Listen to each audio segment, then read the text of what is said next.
what he could do, I think, to try to bring this war to, let's say, a more rapid end from his perspective, he could indeed attack a NATO country.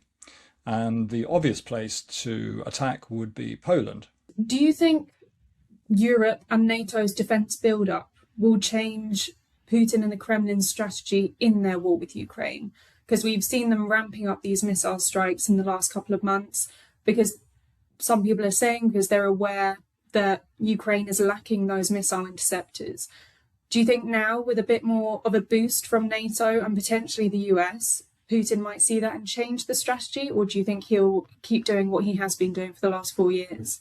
I think there's no chance he'll change his strategy. He is absolutely wedded to it. He thinks he's winning on the battlefield in Ukraine, that it's only a matter of time before the Ukrainians surrender. He's been saying this consistently for really most of the last 2 years. The trouble is that for him, that his vision is not materializing as reality.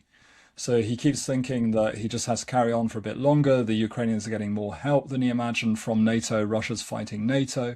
That's the argument that he's making to the public and I think to the Russian army, in fact, that yes, I know this is difficult, but we just have to carry on. But what he could do, I think, to try to bring this war to, let's say, a more rapid end from his perspective, he could indeed attack a NATO country. And the obvious place to attack would be Poland.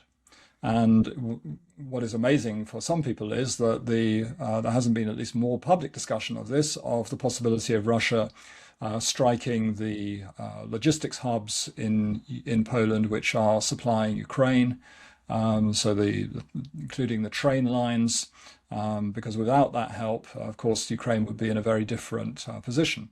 But up to now, Putin has obviously been fearful of doing that.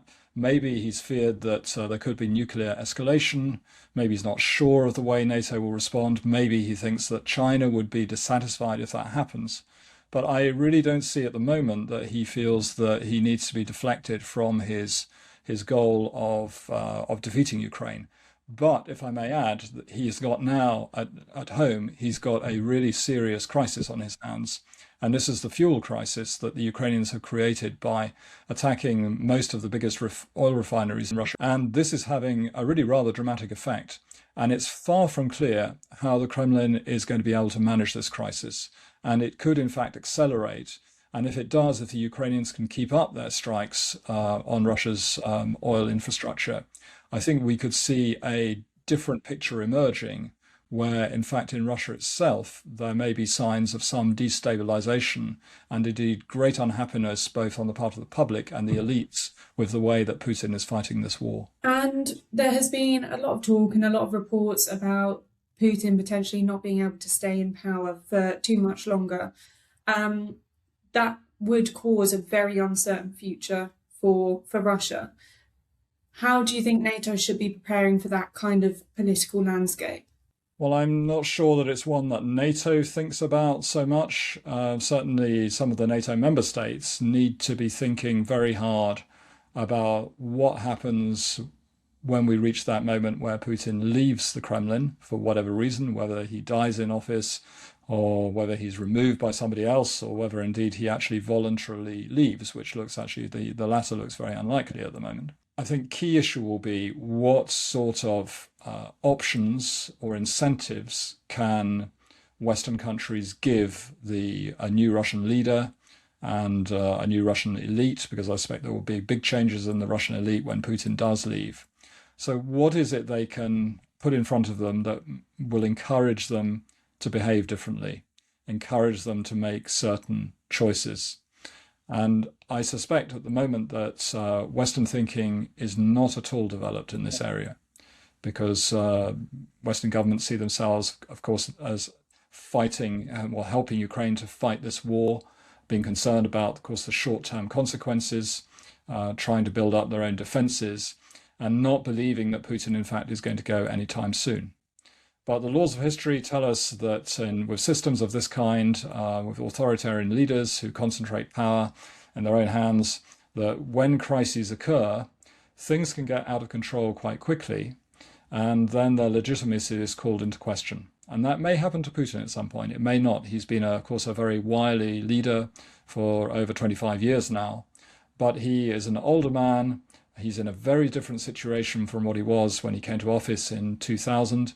He's got multiple, I think, problems now to manage. He's got a serious crisis at home, this fuel crisis, where it doesn't look as though Russia has the administrative capacity to deal with this rapidly.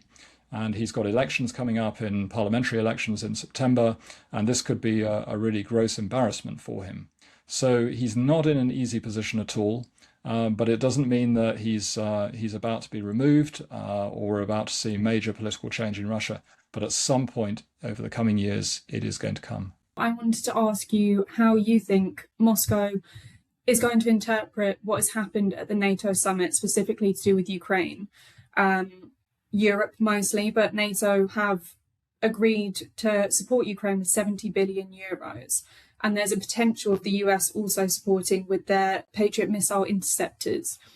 How do you think Vladimir Putin and Moscow are going to interpret, and how do you think they might respond to what has happened?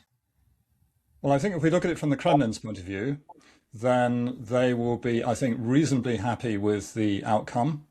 They would probably have liked Trump to have disrupted the summit more, but they can see that this was only a 6-point summit declaration, which shows just how hard it is for NATO to agree on anything these days. 2 years ago, the communique had, I think, over 40 points and was many pages long.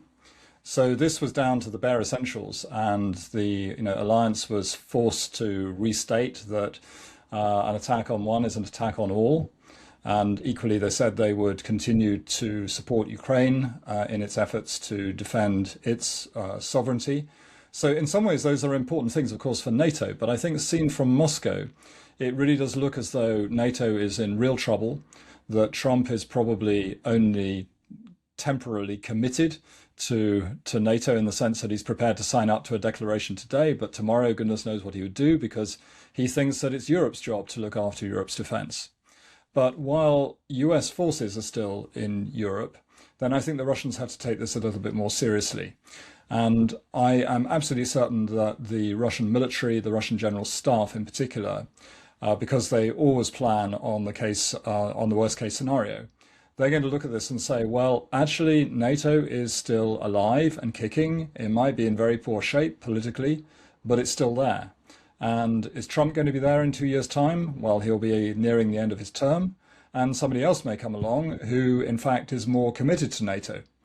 So I think there's a question here of whether the Russians really believe the Europeans are going to dig into their pockets and create this sort of defense potential that they're talking about. And here I think the Kremlin is very skeptical. Their sort of default position now is that Europe is Russia's main adversary. They've been careful to try to separate the United States here from Europe. Of course, it's been a long-standing Russian aim since the creation of NATO to divide the United States from its European allies. So nothing new here. So they're bigging up a potential threat from Europe because they want to alarm certain audiences, particularly in Germany, in France, in other places, the far right, who believe that Ukraine is not worth fighting for, that it should be possible to mend fences with Russia. What Russia's doing isn't pretty, but there's no alternative. I think they're really trying to reach that audience. So I'm not in the least surprised by the statement you refer to.